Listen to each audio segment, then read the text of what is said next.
Hi everyone, my name is Suzanne and I'm a Chinese metaphysics master in Hong Kong. This week, the 3 videos I'm going to upload all focus on how we can change our perception surrounding money and financial matters with the help of Qimen Dunjia.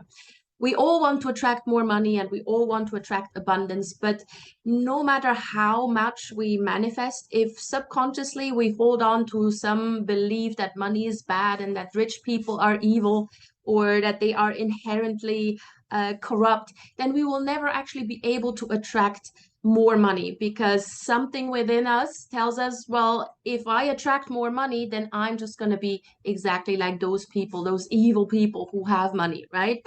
And so that's why money cannot really come to us no matter how much we manifest. So this week, I'm going to focus on first identifying your unhappy money perceptions.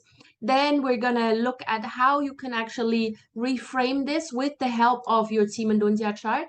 And then in the last segment, in the last video upload this week, I will give you a mantra and a few dates on which you can actually reprogram your mindset around money. All right. So today we're going to start identifying why you think or why subconsciously you may be repelling money or you may be rejecting attracting more money. And that's definitely something that happens subconsciously. We're very often unaware of these things because who doesn't want to be abundant, right? So on the surface, we may say, oh, I would like to have more money, but there's something holding us back and just somehow doesn't make that happen. So we're going to look at your Qimen Dunjia destiny chart to identify what those beliefs are for you. Now, first things first, you need to plot your Qimen Dunjia destiny chart. So you can go to this particular link. I will also put the link in the notes to this video. And as always with Qimen Dunjia, it's actually really important that you do know your time of birth. If you don't know your time of birth, then this exercise will not work for you because you simply cannot plot the correct chart. So knowing your time of birth is essential for this particular exercise. So once you have plotted this chart, I know for a lot of you who have never seen a Qimen Dunjia chart, this may look quite confusing, but actually this is quite straightforward. I will show you exactly what you need to look out for. So let me show you on this chart.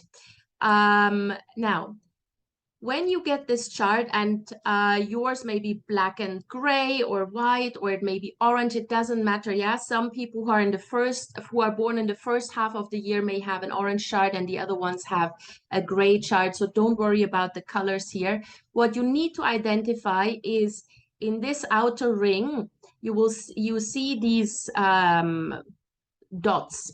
So you need to identify where you have just one dot, where you have 2 dots, and where you have 3.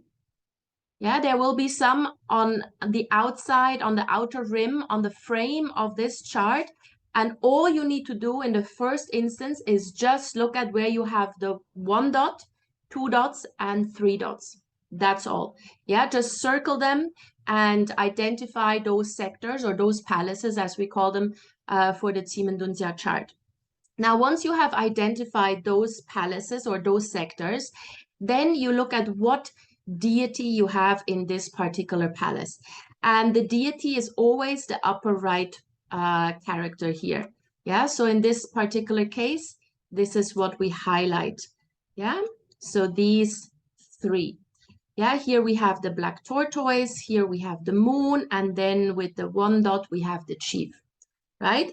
So take note, first step, take note of the palaces or the sectors where you have 1, 2, and 3 dots. And then take note of what kind of deity you have present in these particular palaces. Now, the perceptions that lead to unhappy money are usually caused by the deities that are written in black. So in this particular example, this one already is not something we look at. This one is also not something we look at. In this particular example, because this is the one written in black, and it's called the black tortoise as well, or just short for tortoise, this is the only one we would look at. Now, there are other ones. It could be the grappling hook, it could be the red phoenix, it could be the surging snake, or it could be the white tiger. Yeah, any of those five, check whether you have them in the palaces with the 1, 2, or 3 dots. All right, so this is all you need to do for now. Now, once you have identified what kind of deities you have there, and maybe you have found that you have one of those sort of black colored deities in the selected palaces or sectors, then you know that you probably hold some subconscious beliefs or some subconscious perceptions around money that prevent you from actually manifesting more money into your life. And once you know what these beliefs are, with awareness, we can then actually reframe, reprogram. And whenever you feel like you are going back into some negative self-talk around money, you can just immediately stop that and reframe it into something positive. Now, let's have a look at those 5 deities that are usually responsible for unhappy money perceptions. So the first one would be the grappling hook, this one here. So if you have the grappling hook at level 1, 2, or 3, yeah, indicated by the 1, 2, or 3 dots, then your subconscious belief is that money is fleeting. Yeah, it's always flowing out. It's never flowing in. There's always more expenses than income. And so when you believe that, then you subconsciously reject having more money, because that would mean having more expenses as well, right? So this then forms a sort of like a barrier between you and abundance. The second one here is called the red phoenix. So if you have the red phoenix with the 1, 2, or the 3 dots, then this perception usually leads to a belief that money hurts relationships. There are always arguments around money.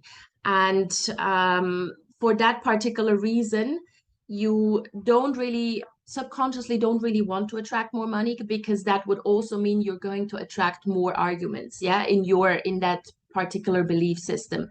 So that is one of the reasons why you subconsciously, without even knowing it, reject more money coming in. If you have the black tortoise, so as in this case here, this person here has a black tortoise at level 3, yeah, the 3 dots. If you have the black tortoise there, then you somehow subconsciously believe that money is the root cause of all evil and all problems in life. And in order not to invite in more problems, you'd rather not have more money, right? And obviously, again, this stops you from attracting more money, no matter how much you manifest. If you have the surging snake at level 1, 2, or 3, then the belief that stops you from attracting more money has to do with um, um, your perception that money creates a division, and that there's always people who deserve money more than others, or that just some people are better than others, and therefore you probably just have what you deserve, right? And so if you are willing to just accept what you have, and if you think that you're not deserving of more, then of course nothing more can come in. And then lastly, the white tiger. If you have the white tiger in any of these sectors with the 1, 2, or 3 dots, then the perception is that money is just troublesome. I don't know how to calculate. I'm really bad with numbers. I don't even want to discuss money matters. Yeah, those are the people who don't even want to look at their bank statements. It's just like, oh, they feel very uncomfortable. Yeah, and if you don't want to talk about numbers, if you don't want to talk about finances, then how are you even going to attract more money, right? So these are subconscious blocks that can hold us back. Now, if you are lucky, you have none of those in your chart, which means that your path to manifesting more money or happy money is basically open. You just need to learn to manifest. If you have 1 or maybe 2 or even 3 of those unhappy money perceptions in the chart, then it becomes a little bit trickier, and it means that you really need to be very careful with your self-talk. You need to consciously try to reframe these subconscious beliefs. Yeah, so if you think that if let's say you have it at with the surging snake, so money creates division and some people are better than others and that you're not deserving enough, then every time you actually feel that this thought is cropping up, you need to reframe this and tell yourself that there's enough money for everyone. Money is infinite. Money is like energy. Yeah, it's like a current. It doesn't belong to anybody, and nobody is more deserving than other people. Yeah, so you need to reframe this the instant you catch yourself with some sort of self-talk that relates to this particular block. All right. So this is the first installment of this three-part series. So what I want you to do is actually check whether or not you have one of these 5 perceptions of unhappy money in your chart.